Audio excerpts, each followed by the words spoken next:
Alright, so I tried leather pyrography for the first time. I got these nice patterns off of Redbird Trade off of Etsy, and can't say I'm very good at it. Cheap Harbor Freight tools with different tips. They get clogged up really fast. They get black stuff on the tips, and then the heat doesn't transfer and your line fades away and it drags, so that's lame. So I use some Julian fabric and Michael's coupons, and online I got this unit I was excited about with a dial and the 2-prong unit with the different tips that come with it, and a less expensive walnut hollow unit with different tips. And what I found was this was my favorite one to use, this tip, because it was flat. So you don't go very far. I mean, I can't even complete one of these lines without getting it all gummed up.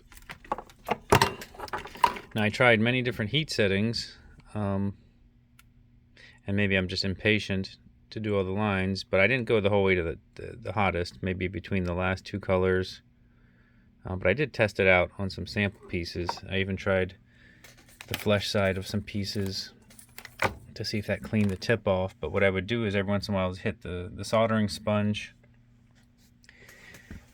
and then nearby I would have a green Scotch pad. I would just sit there and drag, sides until it was clean again. And when it was clean, give it a couple seconds to get back up to heat, and then it burned pretty good. But I'm not doing something right. Now these units with the little balls, the balls get all charred up with black, and it's really hard to clean off. Maybe if you had a Dremel with a little wire brush wheel handy, you can just hit it every so often and kind of polish it back up. That would probably be good, but I don't have that. I didn't have that handy. So